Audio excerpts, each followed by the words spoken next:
This video is sponsored by Squarespace. Pirelli, Pirelli, Pirelli, Pirelli. The name is everywhere in Formula One, and a name many of you, I'm sure, will have never known not to be fundamentally connected to this sport. From the podium caps to the advertising boards, the cute little pole position wheels, and of course, the real things. Today I wanted to go through how Pirelli got to where they are today, the tyre provider that has taken over Formula One, because for better or worse, it wasn't always this way. Let's talk about it. Based out of Milan, Italy, founded in 1872. Giovanni Battista Pirelli founded GB Pirelli and C. They started by producing anything related to rubber. But their first tyre was launched in 1894 for a velocipede, which is one of those massive penny farthing-esque looking things that people decided to ride back in the day. I don't know who thought this was safe. Why did the wheel need to be so big? Giovanni grew the company to be one of the biggest rubber producers in Italy, and then moving into the 20th century, of course, with the automotive industry taking off, the demand for car vehicle tyres skyrocketed. Production car tyre manufacturing began in 1901, and then in 1907, the first Grand Prix of the Automobile Club of France was won in a car running Pirellis. Their long and very successful motorsport journey had just begun. Now, the fundamental iconic Pirelli logo hasn't changed very much actually since 1910, where the instantly recognisable long P over the Pirelli was first created. Combined with their exceptionally creative marketing activities, at least compared to all the other boring tyre brands out there, Pirelli have actually cultivated a bit of clout. It's actually a pretty cool brand. Surely as cool as a tyre manufacturer can get, right? Michelin with the Michelin stars, but I wouldn't say Michelin are cool. I'm not sitting here with like a Dunlop on my cap, am I? Let's be honest. My first ever set of golf clubs were Dunlops actually, and I went to the driving range and hit the ball and the head fell off. So good quality. As for their involvement in Formula One, well, that began when the sport began back in 1950. They were there at the very beginning in the first official Formula One season. In fact, Juan Manuel Fangio, five-time F1 world champion, was famously quoted waxing lyrical about his Pirellis. I used to race with the Stelvio Pirelli. Today, I have the Cinturato on my car. It is a truly different type from the others. Extraordinary. And if that Cinturato name rings a bell, it should, because it slapped on the useless wet tyre and the much more useful intermediate, an iconic tyre for an iconic brand. Though I will say, what is more iconic? Is it Cinturato Pirelli F1 or is it Tommo F1 and Squarespace, today's video sponsor? I don't know. No, look, if you do want to build your own personal, beautiful online home, own website, Squarespace is the place to go. Thousands of drag and drop templates makes it an absolute breeze. 24/7 customer support as well. So if you do encounter any issues, they're there to help. Look, I've had my website live that was built on Squarespace and continues to be hosted by Squarespace since way before this F1 YouTube channel took off. So I'm coming from a genuine customer point of view, because they're great. It's completely free of charge to try. It's only when you want to put your finished website live to the world that you have to pay anything, so there's no risk. You might as well give it a go. I think you'll like it, and when you inevitably want to put that finished website live to the world, head to squarespace.com/TommoF1 to save 10% off your first purchase of a website or domain. Doesn't that sound lovely? Pirelli would enjoy complete domination in this earliest stage of Formula One, winning every single race in 50, 51, 52 and 53, bar one race each year that was won by a car running Firestones. Every single other race was won by a car running Pirellis. They even competed during the 1954 and 58 seasons, which are famous, not particularly famous, but they are known for being the two seasons with the most tyre providers. Not one, not two, not three, not even four, six. Six different tyre manufacturers were on the grid in the 54 and 58 seasons. Unfortunately for Pirelli, they couldn't continue to dominate, and in the 1958 season they wouldn't pick up a single victory all year, so then they decided it wasn't for them and they buggered off. It'd take 23 years for them to return, running from 81 to 86 and then 89 to 91. So actually Pirelli will completely out the sport throughout the entire 60s, 70s and 80s and 2000s. Through much of this time, Goodyear were the dominant tyre. Goodyear have picked up more wins than any other tyre manufacturer in F1 history. Pirelli's first major motorsport related innovation came in 1974, collaborating with Lancia, who at the time were running the Stratos, and unfortunately for them, the two different tyres they had to choose from both had big drawbacks. Option one was too weak and option 2 was too narrow, and basically you couldn't find a good happy medium, and that's where Pirelli came in. Pirelli brought the best of both worlds together, created the first wide radial tyre, which was so good that Porsche picked it up for their 911 rally car for 1975. Fast forward to 1987 and Pirelli would introduce their iconic P0 tyre, which we see plastered all over the advertising boards and the tyres themselves in Formula 1 as well. Now Pirelli are the sole tyre supplier for Formula 1, Formula 2, Formula 3 and WRC, arguably the most recognisable automotive tyre brand in the world. And F1's recent growth and the strength that the sport is getting to with the increased fan base and all that is only going to make Pirelli's position as the sole tyre provider more appealing.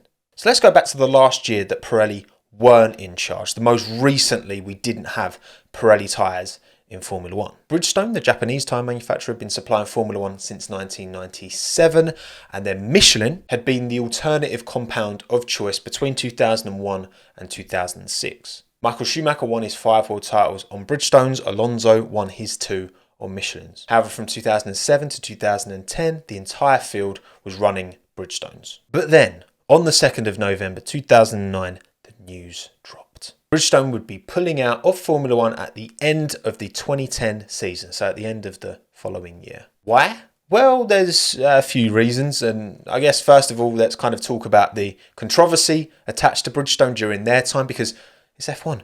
There's always controversy. This is not a new thing. In 1998, the FIA wanted to move F1 off of slicks and onto grooved tyres. This was typically a pretty unpopular opinion, but Bridgestone backed it.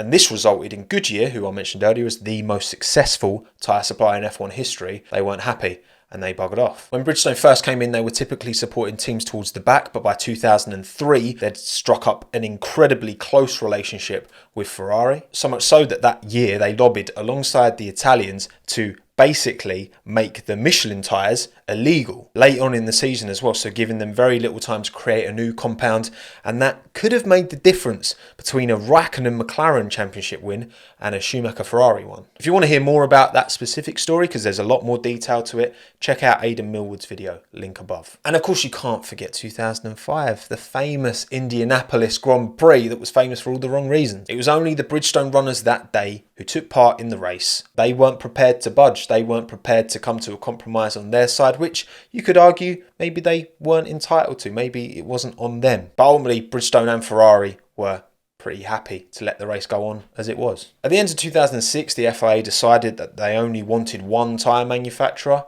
and Michelin weren't interested in this. They wanted it to be a tyre battle as much as a manufacturer's battle. So the French supplier decided they weren't going to carry on, left on a high, with Fernando winning that 2005 and 2006 drivers' title. That's the controversy. Was that the real reason? Quoted by their official motorsport director, Hiroshi Yasukawa, he said, "A need to direct its resource towards further intensive development of innovative technologies." That's waffle for basically, we're not getting enough return of investment. And given they announced their desire to depart at the end of 2009, well, the financial crisis was only a year prior, the financial crisis that saw Honda leaving the sport. I don't think that's unlikely to put 2 and 2 together and think that that financial crisis played a big part in this decision to leave, which, fair enough. So then on the 23rd of June 2010, 233 days after Bridgestone announced they would be leaving Formula 1, the FIA World Motorsport Council chose Pirelli as the sole tyre supplier from 2011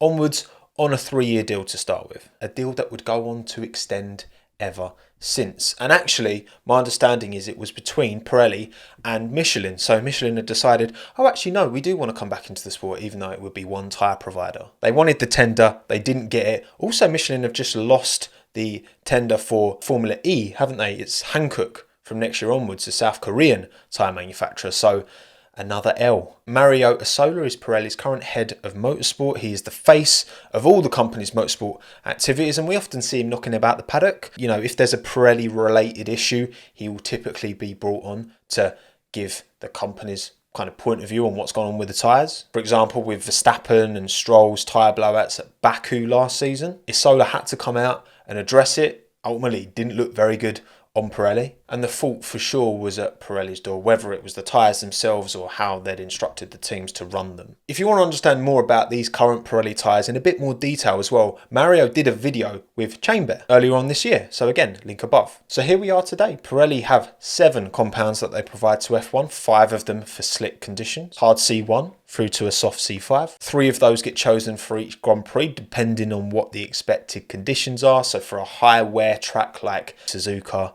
or Silverstone, you might pick the harder compounds, so C1, 2 and 3. And then a low wear track where you want a bit more sticky rubber like Hungary or Monaco, you typically pick maybe a C3, 4, 5. This means a hard tyre at Monaco will be the exact same tyre as a soft tyre at Suzuka. And then you have the green wall inter and the blue wall and useless wet tyre. The reason the wet tyre, my understanding anyway, and correct me if I'm wrong in the comments, but I'm sure these 2 factors are for sure parts of it, is that there's deep tread. So when the car drives through the water, it picks up a lot more water, it displaces more water, chucks it in the air. And also the way the aerodynamics on these cars work, because it's underfloor and it shoots the air up rather than straight. That's why we have them little wings underneath the rear wing to push the air up so that it isn't dirty for the car behind. Well, all that does is just chuck more spray up and high into the air, reducing visibility even more so. Now, it hasn't always been this way with Pirelli in charge. I'm not going to go through every single season of how it changed every single year, but